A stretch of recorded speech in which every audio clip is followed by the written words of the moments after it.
കണ്ണുകളടയ്ക്കാം, പ്രാർത്ഥിക്കാം. വചനത്തിൻ്റെ നാഥനായ ദൈവമേ, സ്വർഗസ്ഥ പിതാവേ,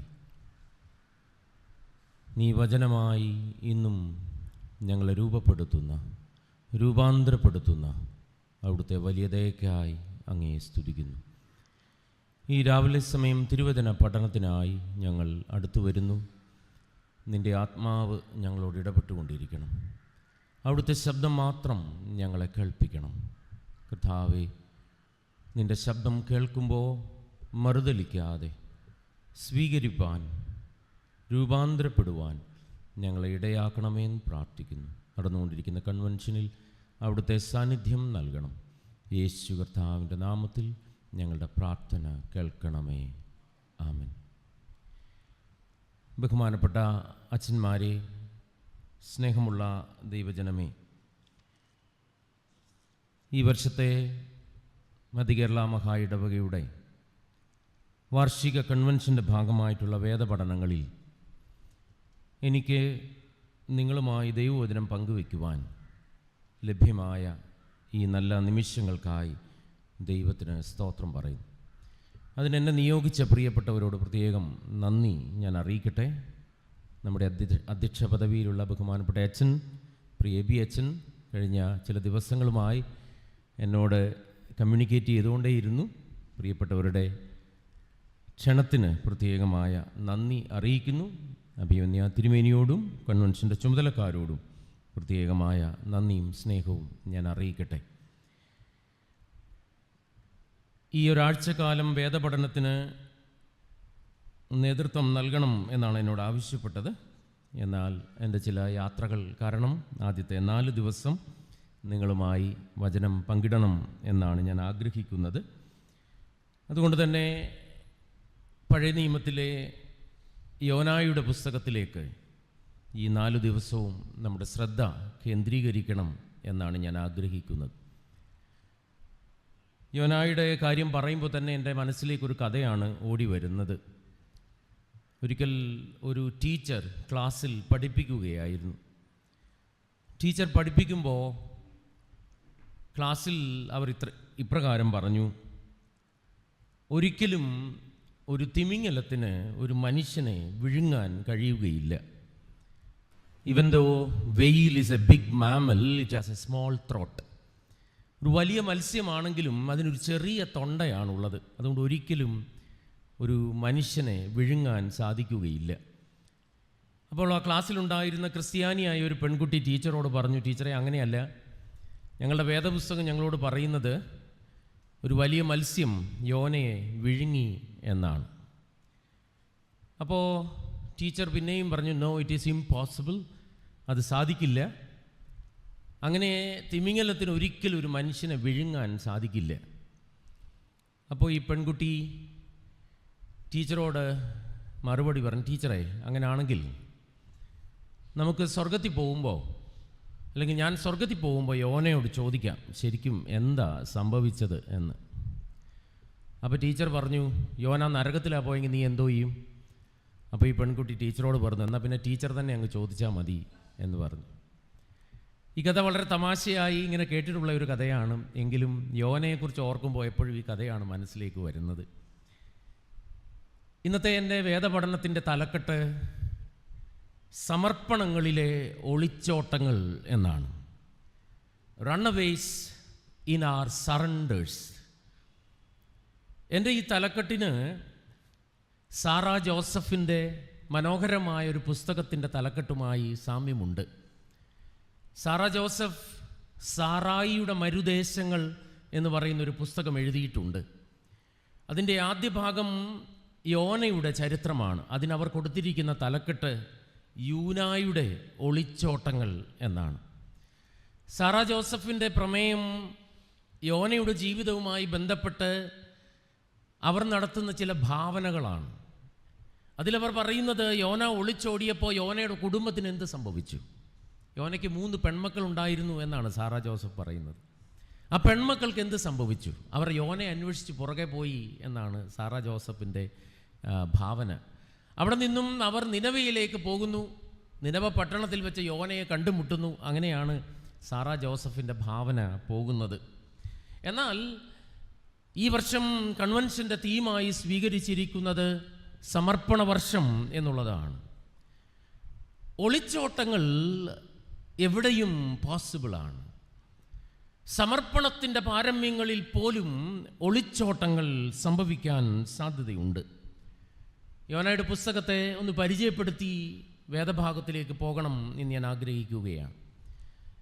യോനയുടെ പുസ്തകം 12 ചെറിയ പ്രവാചകന്മാരിൽ 5-ാമത്തതാണ്.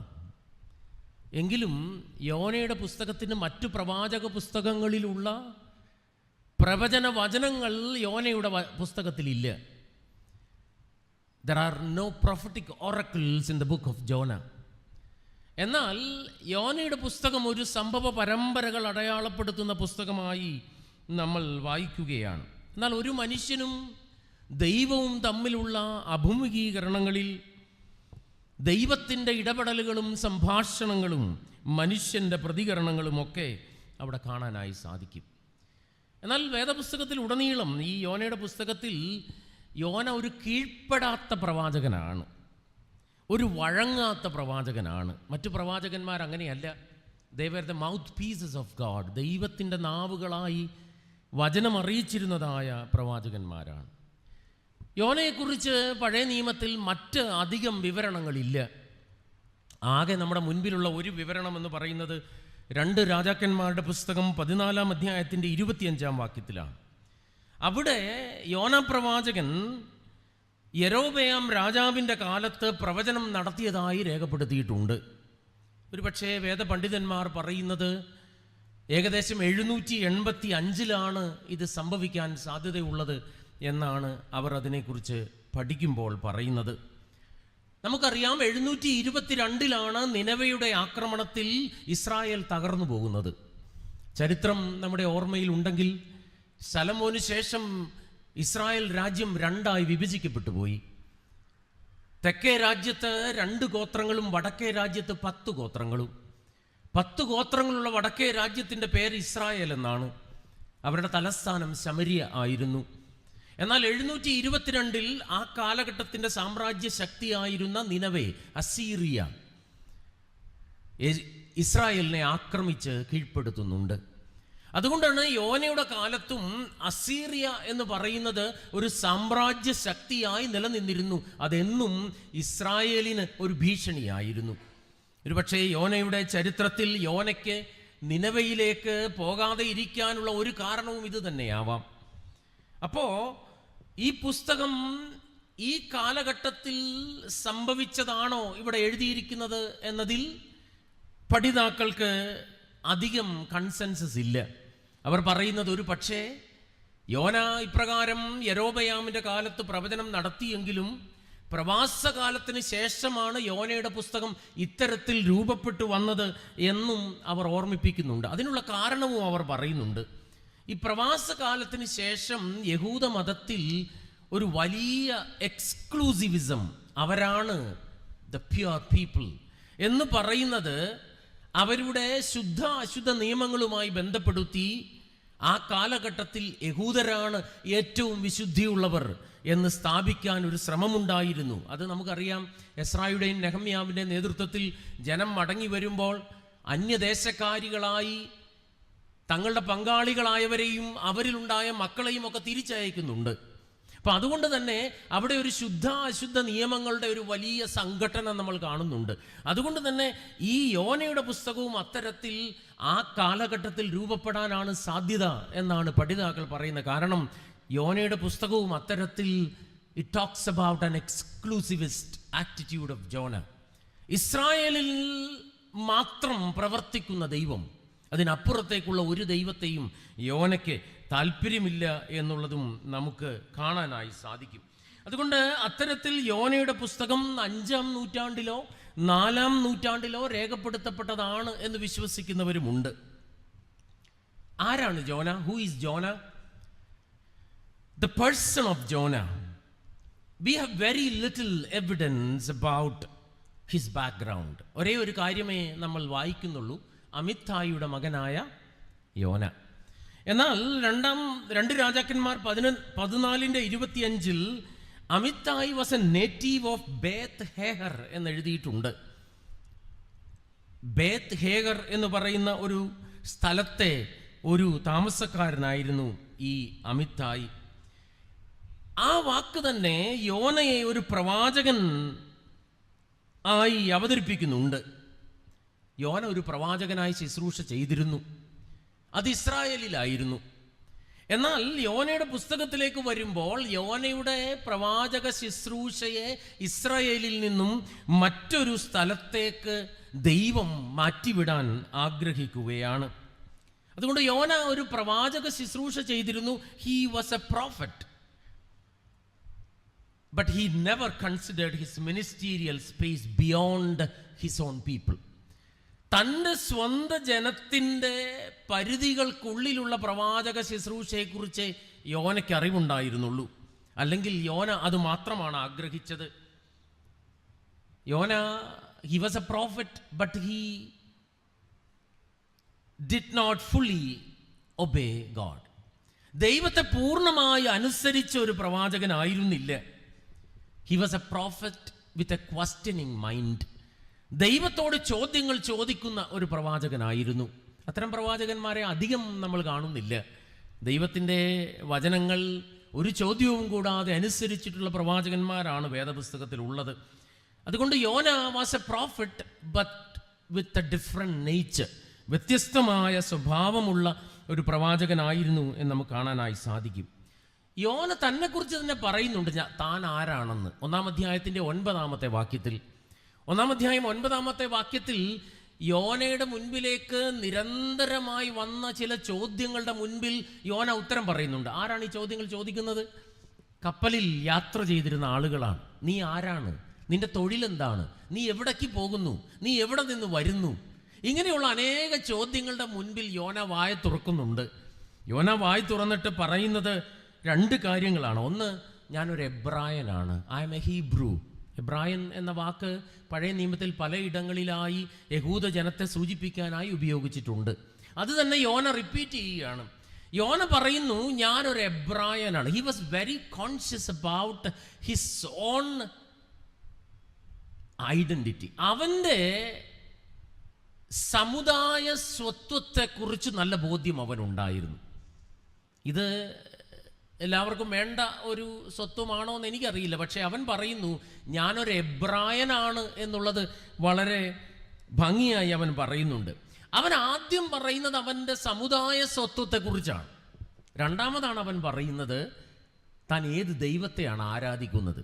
അവൻ പറയുന്നു, കടലും കരയും ഉണ്ടാക്കിയ സ്വർഗീയ ദൈവമായ യഹോവയെ ഞാൻ ഭജിച്ചു വരുന്നു.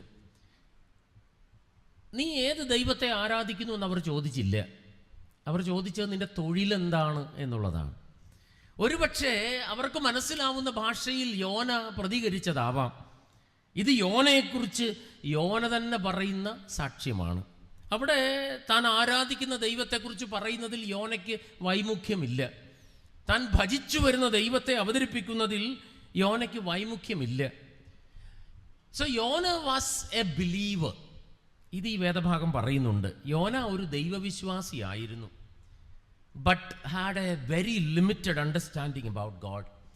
ദൈവവിശ്വാസിയാണ്, പക്ഷേ ദൈവത്തെക്കുറിച്ചുള്ള അറിവിൽ അവൻ്റെ അറിവ് വളരെ പരിമിതമായിരുന്നു. He believed in a God. His understanding of God was very limited. ഞാൻ അതിനെ a petty understanding of God. ദൈവത്തെക്കുറിച്ചുള്ള വളരെ ലളിതമായ ഒരു അറിവ് മാത്രമേ യോനയ്ക്ക് ഉണ്ടായിരുന്നുള്ളൂ. 3-ാം വാക്യം നമ്മൾ വായിക്കുമ്പോൾ അവിടെ യോന പറയുന്നു, യഹോവയുടെ സന്നിധിയിൽ നിന്നും തർസീസിലേക്ക് ഓടിപ്പോകേണ്ടതിനാണ് ഞാൻ ഈ കപ്പലിൽ കയറിയത്. സോ യോനയെ സംബന്ധിച്ചിടത്തോളം യഹോവയുടെ സന്നിധി എന്ന് പറയുന്നത് യഹൂദരുടെ പ്രോപ്പർട്ടി വരെ ഉള്ളൂ. അതിനപ്പുറത്തേക്ക് യഹോവയുടെ സാന്നിധ്യം ഇല്ല. യഹോവയുടെ സാന്നിധ്യം എന്ന് പറയുന്നത് യോനയെ സംബന്ധിച്ചിടത്തോളം സ്പേഷ്യലി ലിമിറ്റഡ്, സ്ഥല പരിമിതികൾ ഉള്ളതാണ് യഹോവയുടെ സാന്നിധ്യം എന്ന് തെറ്റിദ്ധരിച്ച യോനയെ നമ്മൾ കാണുകയാണ്. പലപ്പോഴും ദൈവ സാന്നിധ്യത്തെക്കുറിച്ചുള്ള നമ്മുടെ അറിവും ഇത്തരത്തിൽ നമ്മൾ വിലയിരുത്തേണ്ടതാണ്. He did not believe in the omnipresence of God. ദൈവത്തിൻ്റെ സർവസ്ഥലവ്യാപിയായ ദൈവത്തെ യോനയ്ക്ക് അറിയില്ലായിരുന്നു. യോനയ്ക്ക് അറിയുന്ന ദൈവം വളരെ ചെറിയൊരു ദൈവമാണ്. ആ ദൈവത്തെ ഇസ്രായേലിൻ്റെ പരിധികൾക്കുള്ളിൽ മാത്രം മനസ്സിലാക്കിയ യോനയാണ് നമ്മൾ കാണുന്നത്. അതുകൊണ്ടാണ് അവൻ തർശീസിലേക്ക് പോകാൻ തീരുമാനിക്കുന്നത്. കാരണം യോനയെ സംബന്ധിച്ചിടത്തോളം തർശിസ് ഈസ് ബിയോണ്ട് ഗോഡ്സ് പ്രസൻസ്. ദൈവ സാന്നിധ്യത്തിനും അപ്പുറമാണ് തർശീസ് എന്ന് പറയുന്നത്. അതുകൊണ്ട് അങ്ങോട്ട് പോകാം എന്ന് ദൈവത്തെക്കുറിച്ച് അവൻ മനസ്സിലാക്കുകയാണ്. എന്നെ കേൾക്കുന്ന ദൈവമക്കളെ, do we really understand God in his grand nature? ദൈവത്തിൻ്റെ സമൃദ്ധമായ, ദൈവത്തിൻ്റെ വിശാലമായ സാന്നിധ്യത്തെക്കുറിച്ച് ബോധ്യമുള്ളവരാണോ ഞാനും നിങ്ങളും? യോനയെ സംബന്ധിച്ചിടത്തോളം പ്രവാചകനായിരുന്നു, ദൈവത്തിൽ വിശ്വസിച്ചിരുന്നു. പക്ഷേ ദൈവത്തെ ഇസ്രായേലിൻ്റെ സ്ഥലപരിമിതികൾക്കുള്ളിൽ മാത്രം അവൻ കണ്ടിരുന്നു. 3, യോന he had a very wrong understanding about mission. ദൗത്യത്തെക്കുറിച്ച് യോനയ്ക്കുള്ള ചിന്ത വളരെ തെറ്റായതായിരുന്നു.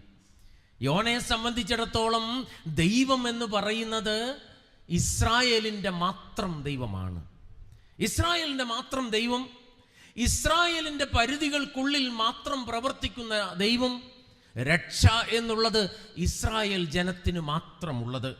യോനയെ സംബന്ധിച്ചിടത്തോളം ദൈവത്തിൻ്റെ പ്രവർത്തന ഇടം തൻ്റെ ജനമായ ഇസ്രായേലും സ്ഥലം ദൈവം അവർക്ക് നൽകിയ സ്ഥലവും മാത്രമാണ്.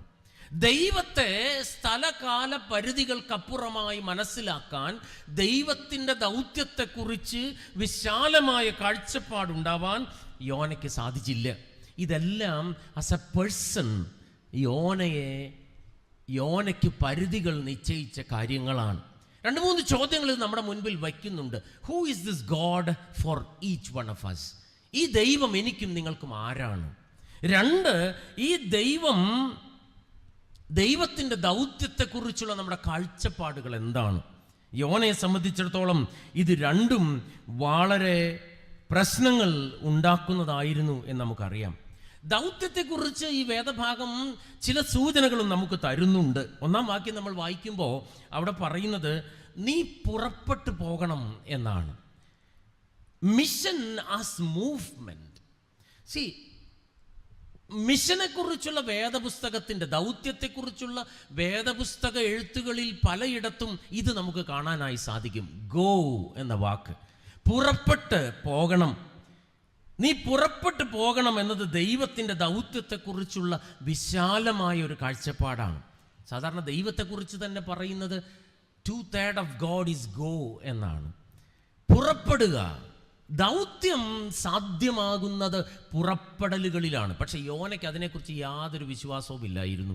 യോനയെ സംബന്ധിച്ചിടത്തോളം ദൗത്യം അവൻ നിൽക്കുന്ന ഇടത്ത് തന്നെയാണ്. പക്ഷെ ദൈവം പറയുന്നു നീ പുറപ്പെട്ടു പോകണം. അതെവിടേക്കാണ് പോകേണ്ടത്? നിന്റെ രാജ്യത്തിനപ്പുറമായുള്ള മറ്റൊരു രാജ്യത്തേക്ക് പോകണം. യോനയെ സംബന്ധിച്ചിടത്തോളം യഹൂദരല്ലാത്തവരെല്ലാവരും അപരരാണ്. നമ്മൾ ഇന്ന് ജീവിക്കുന്ന ഈ ലോകം xenophobia എന്നുള്ളതിനെക്കുറിച്ച് നമ്മൾ കേട്ടിട്ടുണ്ട്. അപരരെല്ലാം ഭയപ്പെടേണ്ടവരാണ് എന്ന് ചിന്തിക്കുന്ന ഒരു ലോകമാണ്. പ്രത്യേകിച്ച് ഞാനും നിങ്ങളും വിശ്വസിക്കുന്ന വിശ്വാസത്തിനപ്പുറമായി ജീവിക്കുന്നവരൊക്കെ വെറുക്കപ്പെടേണ്ടവരാണ് എന്ന് കരുതുന്നവരും നമ്മുടെ ചുറ്റുപാടുമുണ്ട്. നമ്മുടെ ലോകവും വെറുപ്പിൻ്റെ ലോകമായി മാറിയിട്ടുണ്ട്. തങ്ങളെക്കാൾ വ്യത്യസ്തരായിട്ടുള്ളവരെല്ലാവരും വെറുക്കപ്പെടേണ്ടവരാണ് എന്ന് ചിന്തിക്കുന്ന ഒരു ലോകത്തിലാണ് നമ്മൾ ജീവിക്കുന്നത്.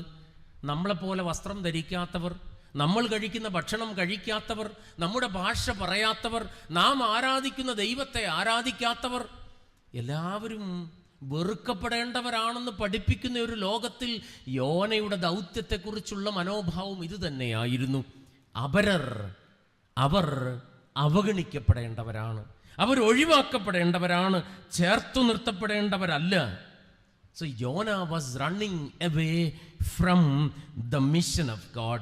ദൈവം പറയുന്നു നീ പുറപ്പെട്ടു പോകണമെന്ന് പറയുമ്പോൾ യോന പോകുന്നത് ദൈവം കൊടുത്ത ഡിറക്ഷനിലല്ല. അവിടെ നിന്നും ദൈവത്തിൻ്റെ സാന്നിധ്യത്തിൽ നിന്നും ഓടിപ്പോകാൻ യോന ശ്രമിക്കുന്നതായി നമ്മൾ കാണുന്നുണ്ട്. എന്നെ കേൾക്കുന്ന ദൈവമക്കൾ, ഇത് വളരെ പ്രധാനപ്പെട്ടതാണ്. നാം ഇന്ന് ജീവിക്കുന്ന ലോകത്തിൽ അപര സമൂഹങ്ങളെക്കുറിച്ചുള്ള നമ്മുടെ കാഴ്ചപ്പാട് വളരെ പ്രധാനപ്പെട്ടതാണ്. അപര സമൂഹങ്ങൾ, കേരളത്തിൽ നിന്നും വടക്കേ ഇന്ത്യയിലേക്ക് മിഷണറിമാരെ അയച്ച സഭകളാണ് മാർത്തോമാ സഭ, CSI സഭയുമൊക്കെ. മാർത്തോമാ സഭ അതിന് വളരെ മുന്നോടിയായി മിഷണറിമാരെ അയച്ചു. ഇന്ന് നോർത്ത് ഇന്ത്യ മുഴുവൻ നമ്മുടെ ഇടയിലുണ്ട്, അങ്ങോട്ട് പോകണ്ട. വാട്ട് ഈസ് ആ മിഷൻ? എന്താണ് നമ്മുടെ ദൗത്യം? ഇന്ന് നമ്മുടെ ഇടയിലുള്ള അപരരെ കുറിച്ച് നമുക്ക് വല്ലാത്ത ഭയമാണ്. മനുഷ്യരായിട്ട് നമ്മൾ കാണുന്നില്ല. അതുകൊണ്ടാണ് നമ്മൾ അവരെ ബംഗാളി എന്ന് വിളിക്കുന്നത്. ബംഗാളികളൊന്നും അല്ല പലരും. അവർ നോർത്ത് ഇന്ത്യയുടെ പല ഭാഗങ്ങളിൽ നിന്നും നമ്മുടെ നാട്ടിൽ വന്നവരാണ്. പക്ഷെ നമുക്ക് ഒറ്റ പേരേ ഉള്ളൂ അവർക്ക്. അതിൻ്റെ ഉള്ളിൽ ഒരപരവൽക്കരണമുണ്ട്, ഒരു ഒഴിവാക്കലുണ്ട്. കേൾക്കുന്ന ദൈവമക്കളെ, യോനയ്ക്കും ദൗത്യത്തെക്കുറിച്ചുള്ള മനസ്സിലാക്കലിൽ ഇത് തന്നെ സംഭവിച്ചു. അപരർ വെറുക്കപ്പെടേണ്ടവരാണ്, ഒഴിവാക്കപ്പെടേണ്ടവരാണ്. ഒരു കാരണവശാലും അവർ രക്ഷപ്പെടരുത് എന്ന് യോന ആഗ്രഹിച്ചു. ഒരു കാരണവശാലും അവർ രക്ഷയുടെ അനുഭവത്തിലേക്ക് വരരുത് എന്നവർ ആഗ്രഹിച്ചു. അതുകൊണ്ട് ദൗത്യത്തെക്കുറിച്ചുള്ള യോനയുടെ കാഴ്ചപ്പാടും വളരെ വികലമായിരുന്നു. വികലമായ ദൗത്യ കാഴ്ചപ്പാടുള്ള യോനയെ നമ്മൾ കാണുകയാണ്. എന്നെ കേൾക്കുന്ന ദൈവമക്കളെ, ഈ സാറാ ജോസഫ് പുസ്തകം എഴുതുമ്പോൾ അതിനകത്ത് അവർ പറയുന്നത് നമ്മുടേതല്ലാത്ത ദൈവങ്ങളൊക്കെ ചെകുത്താന്മാരാണ് എന്നാണ് അവർ അതിൽ പറയുന്നത്. നമ്മൾ അറിയാത്ത ദൈവങ്ങളെല്ലാം ചെകുത്താന്മാരാണ്. അങ്ങനെയുള്ളൊരു ലോകത്തിലുമാണ് നമ്മൾ ജീവിക്കുന്നത്. എന്നെ കേൾക്കുന്ന ദൈവമക്കളെ, ദൗത്യത്തെക്കുറിച്ച് വിശാലമായ കാഴ്ചപ്പാട് എനിക്കും നിങ്ങൾക്കും ആവശ്യമാണ് എന്ന് ഈ വേദഭാഗം ഓർമ്മിപ്പിക്കണം. അതുകൊണ്ട് ജോന ആസ് എ പേഴ്സൺ ഒത്തിരി പ്രശ്നങ്ങളുള്ള ഒരു മനുഷ്യനായിരുന്നു. അതുകൊണ്ടാണ് അവൻ ശരിയായൊരു മിഷൻ മാൻഡേറ്റ് ലഭിച്ചിട്ടും ഒളിച്ചോടാൻ തീരുമാനിക്കുന്നത്. ശരിയായ സമർപ്പണങ്ങളിൽ നിന്നും ഹി വാസ് റണ്ണിങ് അവേ. അവൻ ഓടി ഒളിക്കുകയാണ്. ഇവിടെയാണ് യോനയുടെ ഒളിച്ചോട്ടത്തിലേക്ക് നമ്മുടെ ശ്രദ്ധയൊന്ന് കൊണ്ടുവരണം എന്ന് ഞാൻ ആഗ്രഹിക്കുന്നത്. Why did Jonah run away from God's presence and his mission? എന്തുകൊണ്ടാവാം യോന ഒളിച്ചോടിയത്? ചില ചിന്തകളിലേക്ക് നമ്മുടെ ശ്രദ്ധയെ കൊണ്ടുവരണം എന്ന് ഞാൻ ആഗ്രഹിക്കുകയാണ്. ഒന്ന്, the city Nineveh was intimidating to Jonah. യോനയെ സംബന്ധിച്ചിടത്തോളം നിനവെ പട്ടണം എന്ന് പറയുന്നത് അവനെ വല്ലാതെ പേടിപ്പിക്കുന്ന പട്ടണമായിരുന്നു. അതിന് പല കാരണങ്ങളുണ്ട്. ഒന്ന്, ഞാൻ നേരത്തെ സൂചിപ്പിച്ചു, യോനയുടെ കാലഘട്ടം അത് യെരോബയാമിൻ്റെ കാലഘട്ടമാണെങ്കിൽ അന്ന് ഇസ്രായേലിന് ഏറ്റവും വലിയ പ്രതിസന്ധി ഉയർത്തിയ സാമ്രാജ്യത്തെ ശക്തിയായിരുന്നു അസീറിയ. അതുകൊണ്ട് തന്നെ യോനയെ സംബന്ധിച്ചിടത്തോളം Nineveh, the capital of Assyria, was an intimidating city. അവനെ വല്ലാതെ പേടിപ്പിക്കുന്ന ഒരു നഗരമായിരുന്നു. ഇത്തരം ഭയപ്പാടുകളിൽ യോന വീണുപോയതാവാം. ഇത്തരം ഭയപ്പാടുകൾ നമ്മുടെ ജീവിത അനുഭവങ്ങളിലും ചുറ്റുപാട് നമുക്ക് കാണാനായി സാധിക്കും. അതുകൊണ്ട് യോനയെ സംബന്ധിച്ചിടത്തോളം നിനവെ എന്ന് പറയുന്ന പട്ടണം വളരെ ഭയപ്പെടുത്തുന്നതായിരുന്നു. അതിന് മറ്റൊരു കാരണം കൂടെ ഉണ്ട്. ദൈവം യോനയോട് പറയുന്നത് നിനവയുടെ ദുഷ്ടത എൻ്റെ സന്നിധിയിൽ എത്തിയിരിക്കുന്നു എന്നാണ്. The evil of നിനവേ.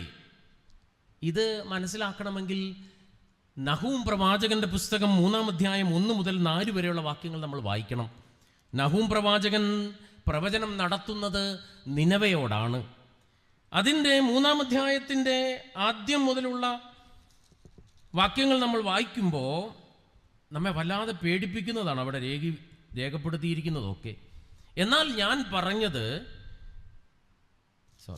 നഹൂം 3-ാം അധ്യായം, രക്തപാതകങ്ങളുടെ പട്ടണത്തിന് അയ്യോ കഷ്ടം, അത് മുഴുവൻ വ്യാജവും അപഹാരവും നിറഞ്ഞിരിക്കുന്നു, കവർച്ച വിട്ടുപോകുന്നതുമില്ല, ചമ്മട്ടിയുടെ ഒച്ച, ചക്രങ്ങൾ കിരുകിരുക്കുന്ന ശബ്ദം,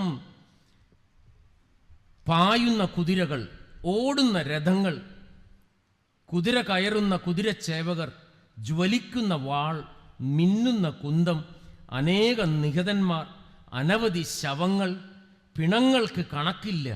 അവർ പിണങ്ങൾ തടഞ്ഞ് വീഴുന്നു. നിനവയെക്കുറിച്ചുള്ള നഹൂമിൻ്റെ പ്രവചനമാണ്. നിനവ പട്ടണം എത്രത്തോളം ഭയപ്പെടുത്തുന്നതാണ് എന്നുള്ളതിൻ്റെ ഒരു തെളിവാണിത്. ഒരുപക്ഷെ യോനയെ ഭയപ്പെടുത്തിയതും ഈ ദുഷ്ടതയുടെ കൂമ്പാരമാവാനാണ് സാധ്യത. നിനവ പട്ടണം യോനയെ വല്ലാതെ ഭയപ്പെടുത്തി. എന്നെ കേൾക്കുന്ന ദൈവമക്കളെ, ദൗത്യത്തിൽ ഭയപ്പാടുകൾ ഒളിച്ചോട്ടങ്ങൾക്ക് കാരണമായി തീരാം. ദൗത്യത്തിൽ ഭയപ്പാടുകൾ ഒളിച്ചോട്ടങ്ങൾക്ക് കാരണമായി തീരാം. നമ്മൾ ഇന്ന് ദൗത്യ മേഖലയിൽ ഭയപ്പാടുകൾ നിറഞ്ഞ ജീവിക്കുന്നവരാണ്. പലപ്പോഴും ദൗത്യത്തെ തടസ്സപ്പെടുത്തുന്ന കാരണങ്ങൾ നമുക്ക് ഒത്തിരിയുണ്ട്. യോന പറഞ്ഞതുപോലെയുള്ള പല കാരണങ്ങൾ നമുക്ക് പറയാം. നഹൂം നിനവെ പട്ടണത്തെ അവതരിപ്പിക്കുന്ന കാരണങ്ങളൊക്കെ നമ്മെ പേടിപ്പെടുത്തുന്നതാണ്. സാറാ ജോസഫിൻ്റെ പുസ്തകത്തിൽ അവർ പറയുന്ന മറ്റൊരു വിശേഷണം ഈ നിനവയെക്കുറിച്ച് ചൂണ്ടുവിരലുകൾ ഇല്ലാത്ത നഗരമെന്നാണ്. ചൂണ്ടുവിരലുകൾ ഇല്ലാത്ത നഗരം, അതിനെക്കുറിച്ച് ഞാൻ പിന്നാടെ പറയുന്നുണ്ട്. ഞാൻ പറഞ്ഞു വരുന്നത്, ഭയപ്പാടുകളുടെ നടുവിൽ ഒളിച്ചോട്ടങ്ങൾ നടക്കും. When we fear, runaways are possible. ഭയപ്പാടുകൾ ഒളിച്ചോട്ടങ്ങളിലേക്ക് നമ്മെ നയിക്കുന്നതാണ്. ദൈവത്തിൻ്റെ ദൗത്യം സ്വീകരിക്കാൻ കഴിയാതെ യോന മാറുന്നതിനുള്ള കാരണം നിനവേ വാസ് ഇൻറ്റിമിഡേറ്റിംഗ് ടു ജോന. രണ്ടാമത്തെ കാരണം എന്ന് പറയുന്നത് ഞാൻ നേരത്തെ സൂചിപ്പിച്ച ഒരു കാരണവുമായി ബന്ധപ്പെട്ടാണ്. Jonah's hatred towards the other. അപരരോടുള്ള യോനയുടെ വലിയ വിദ്വേഷം യോനയെ നിനവയിൽ നിന്ന് ഓടി ഒളിക്കാൻ കാരണമാക്കി എന്ന് നമുക്ക് കരുതേണ്ടി വരും. യോനയെ സംബന്ധിച്ചിടത്തോളം നിനവയ്ക്ക് ഒരു രക്ഷയുണ്ടാകുന്നത് ഒരിക്കലും യോനയ്ക്ക് ചിന്തിക്കാൻ കഴിയില്ല. Because for Jonah salvation is only for the Israelites. യഹൂദർക്ക് മാത്രമാണ് രക്ഷ. യോനയ്ക്ക് ആ രക്ഷയിൽ അപരരെ ഉൾപ്പെടുത്താൻ താല്പര്യമില്ല. കേൾക്കുന്ന ദൈവമക്കളെ, ഇന്നും നമ്മുടെ ഇടയിൽ നമ്മളെ വിഭജിച്ച് കളയുന്ന പല ചിന്തകളുണ്ട്. അത് മതമായാലും ജാതിയായാലും ലിംഗവ്യത്യാസങ്ങളായാലും ഇതെല്ലാം അപരവൽക്കരണത്തിലേക്ക് നമ്മെ നയിക്കുന്നതാണ്. ഇസ്ലാമോഫോബിയ വല്ലാതെ വർദ്ധിക്കുന്ന ഒരു ലോകത്തിലാണ് നമ്മൾ ജീവിക്കുന്നത്. അതിന് കാരണങ്ങൾ പറയുന്നവർക്ക് അനേക കാരണങ്ങൾ പറയാനുണ്ട്. പക്ഷെ ഞാൻ വിശ്വസിക്കുന്നു, എല്ലാവരും മനുഷ്യരാണ്. എല്ലാ ജാതികളും എല്ലാ മതങ്ങളും ഈ ലോകത്തിലുള്ള സർവ്വവും നമ്മെപ്പോലെ ഈ ലോകത്തിൽ ജീവിക്കാൻ അവകാശവും സാധ്യതകളും ഉള്ളവരാണ്. അവരുടെ നടുവിൽ ദൈവസ്നേഹത്തിൻ്റെ പങ്കുവയ്ക്കലാണ് എൻ്റെയും നിങ്ങളുടെയും ദൗത്യം. അതുകൊണ്ട് മറ്റൊരാൾക്ക് രക്ഷ വരുന്നതിലേക്കാണ് നമ്മുടെ ദൗത്യം പോകേണ്ടത്. യോന ചിന്തിച്ചു, ഞാൻ പ്രസംഗിച്ചാൽ നിനവെ മാനസാന്തരപ്പെടും. അത് സംഭവിക്കാൻ പാടില്ല. ഞാൻ പ്രസംഗിച്ചാൽ രക്ഷ അവർ അറിയും. യോനയുടെ ആഗ്രഹം നിനവയുടെ രക്ഷയല്ല, അവൻ്റെ സ്വത്വത്തെക്കുറിച്ചുള്ള വലിയ ചിന്തകളാണ്. കേൾക്കുന്ന ദൈവമക്കളെ, അപരർ ആരാണ് നമുക്ക്? ഈ ചോദ്യം വളരെ പ്രധാനപ്പെട്ടതാണ്. Who is the other to us? ആരുമാവട്ടെ അവർ, നമ്മളിൽ നിന്നും വ്യത്യസ്തരായവർ ആരാണ് നമുക്ക്? മൂന്നാമത്തെ ചിന്ത, Jonah's mission was to preach against Nineveh. നിനവയ്ക്ക് എതിരെ പ്രസംഗിക്കാനാണ് ദൈവത്തിൻ്റെ നിയോഗം. ഒരു പക്ഷേ ആരും ഒരിക്കലും ചെയ്യാൻ ആഗ്രഹിക്കാത്ത ഒരു കാര്യമാണ്. പ്രവാചകന്മാരുടെ ദൗത്യത്തിൻ്റെ പ്രധാന ഭാഗവും ഇതുതന്നെയാണ്. എതിരെ സംസാരിക്കണം, തിരുത്തലുകൾക്ക് വേണ്ടി ശബ്ദമുയർത്തണം, രൂപാന്തരപ്പെടലുകൾക്ക് വേണ്ടി ശബ്ദമുയർത്തണം. Preaching dissent is not easy. എതിരെ സംസാരിക്കുക ഒട്ടും എളുപ്പമുള്ള കാര്യമല്ല. നമ്മൾ ജീവിക്കുന്ന സമൂഹവും അങ്ങനെ തന്നെയാണ്. ഈ ദിവസങ്ങളിലൊക്കെ നമ്മൾ സോഷ്യൽ മീഡിയയിൽ ചർച്ച ചെയ്യുന്നത് അമേരിക്കയിലെ ബിഷപ്പായ ബിഷപ്പ് എഡ്ഗർ ബുദ്ധയുടെ പ്രസംഗമാണ്. നിങ്ങൾ കണ്ടു കാണും എന്ന് ഞാൻ കരുതുകയാണ്.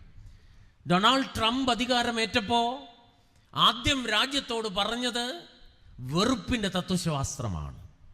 ആര് ഒഴിവാക്കപ്പെടണം, ആര് വെറുക്കപ്പെടണം, ആര് പുറന്തള്ളപ്പെടണം, അതിനെക്കുറിച്ച് ട്രംപ് പ്രസംഗിച്ചപ്പോൾ ഈ കഴിഞ്ഞ ദിവസം നടന്ന ആരാധനയുടെ മധ്യത്തിൽ ബിഷപ്പ് എഡ്ഗർ ബുദ്ധെ ട്രംപിൻ്റെ മുഖത്ത് നോക്കി പറഞ്ഞു, മിസ്റ്റർ പ്രസിഡന്റ്, നിങ്ങൾ ഈ രാജ്യത്തെ ജനങ്ങളോട് കരുണയുള്ളവനാകണം. ഇത് പറയാൻ ധൈര്യം ആർക്കുണ്ട്? ഇത് പറയാൻ ഇന്ന് ധൈര്യമുള്ള ആരാണുള്ളത്? ഭരിക്കുന്നവൻ്റെ മുഖത്ത് നോക്കി, അധികാരത്തിൻ്റെ മുഖത്ത് നോക്കി നിങ്ങൾ ചെയ്യുന്നത് ശരിയല്ല എന്ന് പറയാൻ കഴിയുന്നവർ നന്നേ കുറഞ്ഞിരിക്കുന്നു. യോന ഒളിച്ചോടിയതിന് മറ്റ് കാരണങ്ങൾ അന്വേഷിക്കേണ്ട. അവനോടും ആവശ്യപ്പെട്ടത് എതിരെ പ്രസംഗിക്കാനാണ്. നിനവയ്ക്കെതിരെ പ്രസംഗിക്കണം. നമ്മൾ ഇന്ന് ജീവിക്കുന്ന ലോകം ഓശാന പാടലുകളുടെ ലോകമാണ്. എല്ലാവരെയും ഓശാന പാടാൻ എല്ലാവർക്കും ഇഷ്ടമാണ്. പക്ഷേ തിരുത്തലുകളും ശരിതെറ്റുകളും സംസാരിക്കുന്നവരെ തീരെ ഇഷ്ടമില്ലാത്ത കാലമാണ്. അതിന് ധൈര്യം കാണിക്കാത്തവരുമുണ്ട്. അതുകൊണ്ടാണ് ഞാൻ പറഞ്ഞത്, സാറാ ജോസഫിൻ്റെ ആ വിവരണം വളരെ മീനിങ് ആണ്. അവർ പറയുന്നത് ചൂണ്ടുവിരലുകളില്ലാത്ത നഗരം, ചൂണ്ടുവിരലുകളില്ലാത്ത നഗരം. ഇന്നെല്ലാവർക്കും ആവശ്യം ചൂണ്ടുവിരലുകളില്ലാത്ത ഇടങ്ങളാണ്. അത് സഭയാകട്ടെ, സമൂഹമാകട്ടെ, സ്ഥാപനങ്ങളാകട്ടെ, രാജ്യമാകട്ടെ, ചൂണ്ടുവിരലുകൾ ഉണ്ടെങ്കിൽ അതിൻ്റെ തിക്താനുഭവങ്ങൾ വളരെ ഭയാനകമാണ് എന്ന് നമ്മെ ഓർമ്മിപ്പിക്കുന്നതാണ്. അതുകൊണ്ട് ട്രംപിൻ്റെ മുഖത്ത് നോക്കി ബിഷപ്പ് എഡ്ഗർ ബുദ്ധയ്ക്ക് പറയാൻ അത് കഴിഞ്ഞെങ്കിൽ ക്രിസ്തീയ ദൗത്യവും അതുതന്നെയാണ് എന്ന് ഞാൻ വിശ്വസിക്കുകയാണ്. ഈ കാലഘട്ടത്തിലും ദൈവം അതിനുവേണ്ടി ആളുകളെ ഒരുക്കുന്നു എന്നുള്ളതിനെ ഓർത്ത് ഞാൻ ദൈവത്തിന് സ്തോത്രം പറയുകയാണ്. അതുകൊണ്ട് തന്നെ കേൾക്കുന്ന ദൈവമക്കളെ, നമ്മുടെ പിള്ളേരൊക്കെ സാധാരണ പറയുന്നത് ഇത് തള്ളുകളുടെ കാലമാണെന്നാണ്. തള്ളി മറിച്ചു കളയും. തള്ളി മറിക്കുക എന്നുള്ളത് ഈ കാലഘട്ടത്തിൻ്റെ ഒരു പ്രത്യേകതയാണ്. അത് ഈ പോസ്റ്റ് ട്രൂത്ത് വന്നതിന് ശേഷം ആരെക്കുറിച്ച് എന്തും പറയാം, ആരെയും എന്തു പറഞ്ഞ് സ്വാധീനിക്കാൻ ശ്രമിക്കാം. തള്ളുകളുടെ ലോകത്ത് സത്യം സംസാരിക്കാൻ, മുഖത്തു നോക്കി ശരിതെറ്റുകൾ ചൂണ്ടിക്കാണിക്കാൻ യോനയെ ദൈവം നിയോഗിക്കുകയാണ്. ബട്ട് യോന was not ready for that. നിനവയ്ക്കെതിരെ പറയണമെന്ന് യോനയോട് പറഞ്ഞപ്പോൾ യോനയ്ക്ക് ഒളിച്ചോടുകയല്ലാതെ വേറെ മാർഗമില്ല. ഇത്തരം ഒളിച്ചോട്ടങ്ങൾ നമ്മുടെ എല്ലാം ജീവിതത്തിൽ ഉണ്ട് എന്ന് നമ്മൾ ഓർക്കുന്നത് നല്ലതാണ്. പറയേണ്ടത് പറയാൻ കഴിയാതെ ഒളിച്ചോടുന്ന ദൗത്യത്തിൻ്റെ അനുഭവങ്ങൾ നമ്മുടെ ഇടയിലുണ്ട്.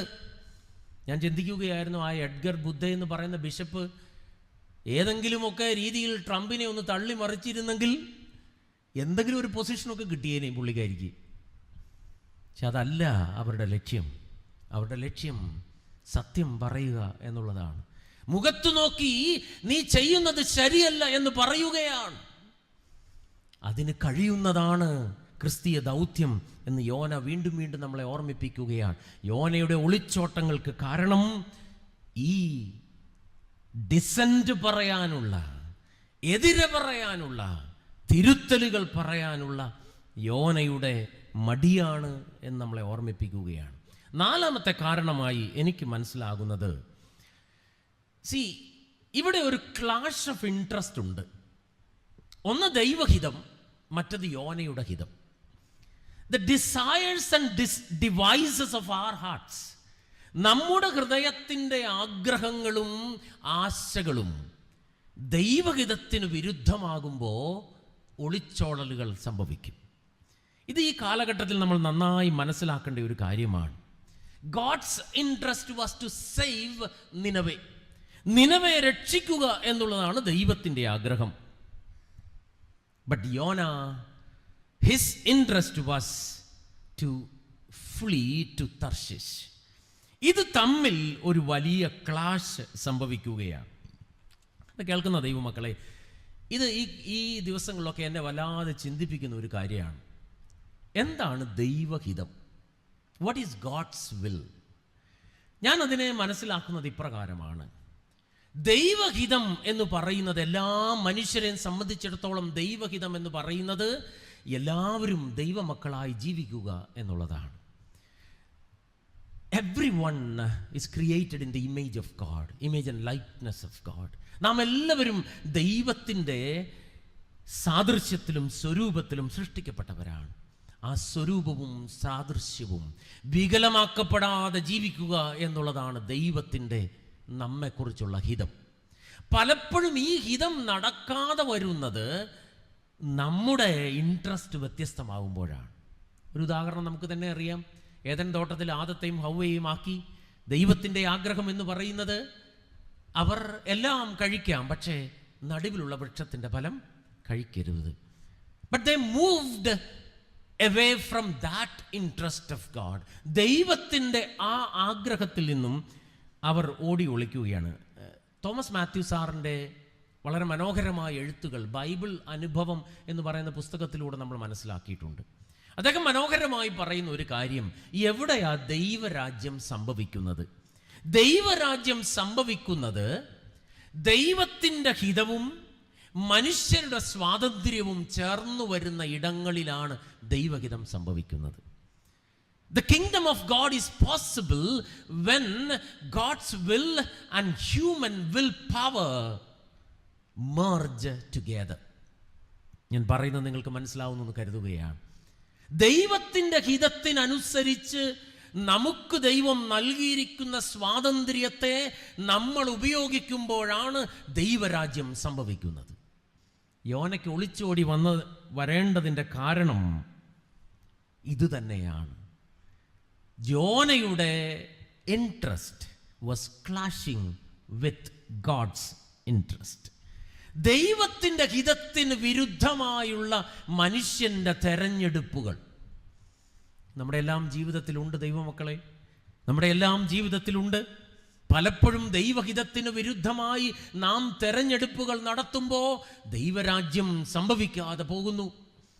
നാം ദൈവസന്നിധിയിൽ നിന്നും ഒളിച്ചോടുന്നവരായി തീരുന്നു. ഇവിടെ മനോഹരമായിട്ടുള്ള ഒരു ഭാഗമുണ്ട്. യോനയെ ഈ കപ്പലിൽ സെയിലേഴ്സ് അല്ലെങ്കിൽ കപ്പിത്താൻ ഉൾപ്പെടെയുള്ള ആളുകൾ അഭിമുഖീകരിക്കുന്നുണ്ട്. ഈ തർശീസിലേക്ക് പോകുന്ന കപ്പലുകളെല്ലാം മിക്കവാറും കച്ചവട കപ്പലുകളായിരിക്കും എന്നുള്ളതാണ് പഠിതാക്കൾ പറയുന്നത്. കാരണം ഈ സമുദ്രത്തിൽ കാറ്റും കോളുമൊക്കെ ഉണ്ടായപ്പോൾ എന്താ അവർ ആദ്യം ചെയ്തത്? കാർഗോ എടുത്ത് കളയുകയായിരുന്നു. അപ്പോൾ they were all going for trade എന്നുള്ളതാണ് അതിനെക്കുറിച്ച് പറയുന്നത്. അപ്പോൾ കച്ചവടത്തിനായി പോകുന്നവരുടെ ഇടയിൽ യോനയ്ക്ക് എന്താ കാര്യം? there is a clash of interest again. കപ്പലിൽ യാത്ര ചെയ്യുന്നവരെല്ലാം കച്ചവടത്തിനായി പോകുന്നവരാണ്. അതുകൊണ്ടാണ് യോനയ്ക്ക് പറയേണ്ടി വരുന്നത്, ഞാൻ ദൈവസന്നിധിയിൽ നിന്നും ഒളിച്ചോടുകയാണ്. നിങ്ങളൊരു നല്ല കാര്യത്തിന് പോകുന്നവരാണ്, നിങ്ങളുടെ ജീവിതമാർഗവും ബന്ധപ്പെട്ട് ജീവിക്കുന്നവരാണ്. പക്ഷെ ഞാനോ, എനിക്ക് കച്ചവടമൊന്നുമല്ല ഉദ്ദേശം, ദൈവത്തിൻ്റെ സന്നിധിയിൽ നിന്നും ഓടിപ്പോവുക. So we see a clash of interest there too. അതുകൊണ്ട് ഞാൻ പറയാൻ ശ്രമിക്കുന്നത്, ഒളിച്ചോട്ടങ്ങൾ നടക്കുന്നത് when our interest clashes with God's will. ദൈവഹിതത്തിന് വിരുദ്ധമായി നമ്മുടെ തെരഞ്ഞെടുക്കാനുള്ള സ്വാതന്ത്ര്യം സംഭവിക്കുമ്പോൾ അവിടെ ഒളിച്ചോട്ടങ്ങൾ സംഭവിക്കും എന്ന് ദൈവം നമ്മെ ഓർമ്മിപ്പിക്കുകയാണ്. So when we choose self over surrender, ഒളിച്ചോട്ടങ്ങൾ സാധ്യമാണ്. നാം നമ്മുടെ സമർപ്പണങ്ങൾക്കപ്പുറമായി നമ്മുടെ സ്വന്തം സ്വത്വത്തെ സ്വീകരിക്കുമ്പോൾ ഒളിച്ചോട്ടങ്ങൾ നടക്കും എന്ന് ദൈവവചനം നമ്മെ ഓർമ്മിപ്പിക്കുകയാണ്. We run away when we follow our will and not God's will. When we choose self over the surrender, we run away. അവസാന ഭാഗത്തേക്ക് ഞാൻ വരട്ടെ. ഈ ഒന്നാമത്തെ അധ്യായത്തിൽ Who is God? ദൈവം ആരാ? ഒന്നാം അധ്യായത്തിൽ Who is God in this passage? We see a God who is concerned about a wicked city. നിനവ എന്ന് പറയുന്ന ദുഷ്ടത നിറഞ്ഞ ഒരു നഗരത്തെക്കുറിച്ച് വേദനയുള്ള ഒരു ദൈവം. അത് യോനയ്ക്ക് നേരെ എതിരാണ് എന്ന് നമുക്കറിയാം. God was concerned about this wicked city, ഈ ദുഷ്ടത നിറഞ്ഞ ഈ വിശാലമായ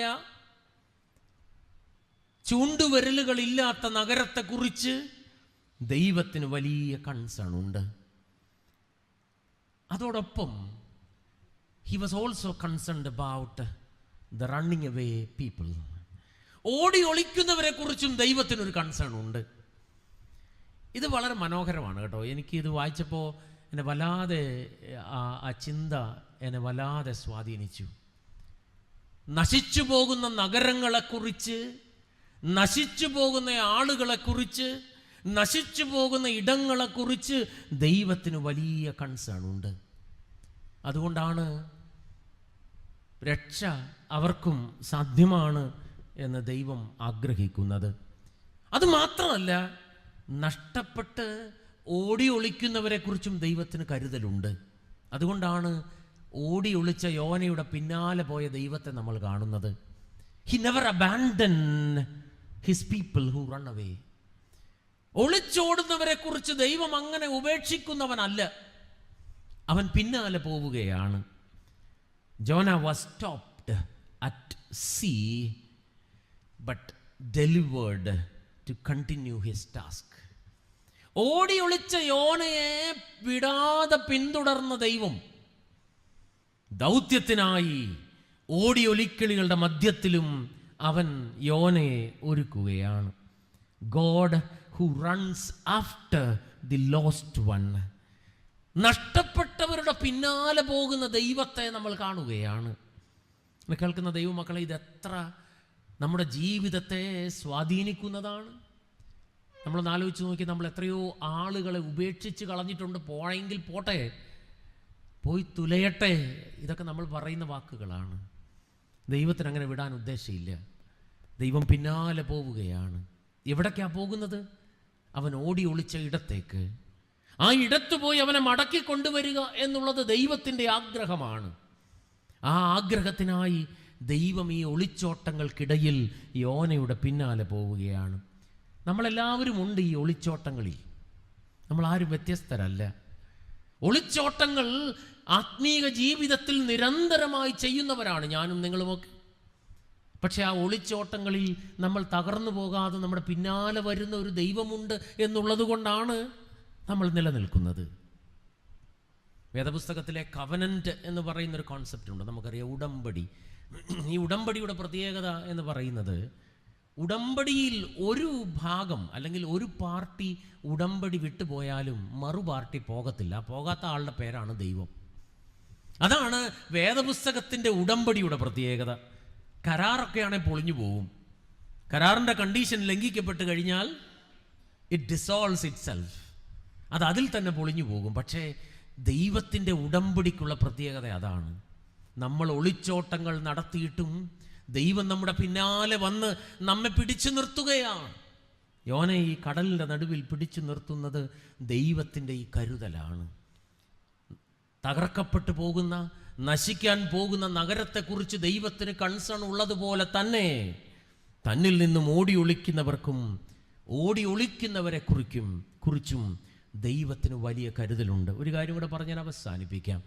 ദൈവത്തെ സംബന്ധിച്ചിടത്തോളം every one belongs to him. എല്ലാവരും ദൈവത്തിനുള്ളവരാണ്. അത് നിനവക്കാരും ഇസ്രായേല്യരും യോനയും എല്ലാവരും ദൈവത്തിനുള്ളവർ തന്നെയാണ്. നമ്മുടെയൊക്കെ കാഴ്ചപ്പാടുകളിൽ നിന്നും വളരെ വലിയ വ്യത്യസ്തമായ കാഴ്ചപ്പാടാണ് ദൈവത്തിൻ്റെത്. കാരണം ഈ ലോകത്തിലുള്ള സർവ്വമനുഷ്യരും ദൈവത്തിനുള്ളവരാണ്. They are created in the image and likeness of God. ഞാൻ അവസാനിപ്പിക്കട്ടെ. നാളെ നമുക്ക് ചർച്ചകൾ തുടരാം. ദൈവം ഈ രാവിലെ സമയം നമ്മെ ഓർമ്മിപ്പിക്കാനായി ആഗ്രഹിച്ചത് സമർപ്പണങ്ങളിലെ ഒളിച്ചോട്ടങ്ങളെക്കുറിച്ചാണ്. It is possible in every surrender. നമ്മുടെ എല്ലാ സമർപ്പണങ്ങളിലും ഒളിച്ചോട്ടങ്ങൾ സാധ്യമാണ്. അത് നിരന്തരമായി ചെയ്യുന്നവരുമാണ് ഞാനും നിങ്ങളുമൊക്കെ. എന്നാൽ ആ ഒളിച്ചോട്ടങ്ങളിൽ നമ്മെ വിട്ടുപോകുന്ന ദൈവമല്ല നമ്മുടെ ദൈവം. ഈ ദൈവം ആരാണ് എന്നതിനെ സംബന്ധിച്ച് യോനയ്ക്ക് വളരെ വികലമായ കാഴ്ചപ്പാടായിരുന്നു. എന്നാൽ നമുക്ക് ഈ ദൈവം ആരാണ് എന്നുള്ള ചോദ്യവും വളരെ പ്രധാനപ്പെട്ടതാണ്. ദൈവം നമ്മെ ഏൽപ്പിക്കുന്ന ദൗത്യത്തെക്കുറിച്ചും യോനയ്ക്ക് വികലമായ കാഴ്ചപ്പാടായിരുന്നു. പക്ഷേ ദൗത്യം എന്നെയും നിങ്ങളെയും സംബന്ധിച്ചിടത്തോളം എന്താണ്? ഒളിച്ചോട്ടങ്ങളിലെ യോനയെ നമ്മൾ പരിചയപ്പെട്ടു. 4 കാരണങ്ങളാണ് ഞാൻ പറയാനായി ശ്രമിച്ചത്. ഒന്ന്, യോനയെ സംബന്ധിച്ചിടത്തോളം ഹി വാസ് ഇൻറ്റിമിഡേറ്റഡ് ബൈ നിനവെ ഭയപ്പെടുത്തുന്ന അനുഭവമായിരുന്നു. ഒളിച്ചോട്ടങ്ങളുടെ പ്രധാന കാരണം ഭയപ്പാടുകളാണ്.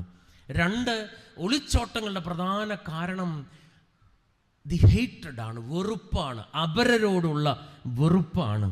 3, ഒളിച്ചോട്ടങ്ങളുടെ പ്രധാന കാരണം എന്ന് പറയുന്നത് ടു പ്രീച്ച് ദ ഡിസെൻറ്റ്, എതിർപ്പ് പറയാൻ, പ്രസംഗിക്കാൻ ഒളിച്ചോട്ടങ്ങൾ കാരണമാകാം.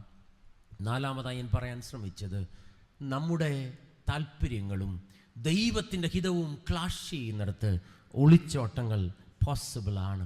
When we choose self over surrender, runaways are possible. ഒളിച്ചോട്ടങ്ങൾ സാധ്യമാകുന്നതാണ്. ഈ ദൈവം എനിക്കും നിങ്ങൾക്കും ആരാണ്? നശിക്കാൻ പോകുന്ന നിനവയെക്കുറിച്ച് കരുതലുള്ള ദൈവം ഒളിച്ചോട്ടങ്ങളുള്ള എന്നെക്കുറിച്ചും നിങ്ങളെക്കുറിച്ചും കരുതലുള്ളവനാണ്. ആ ദൈവത്തിനായി നമുക്ക് സമർപ്പിക്കാം. ഈ വചനങ്ങളാൽ ദൈവം നമ്മെ അനുഗ്രഹിക്കട്ടെ.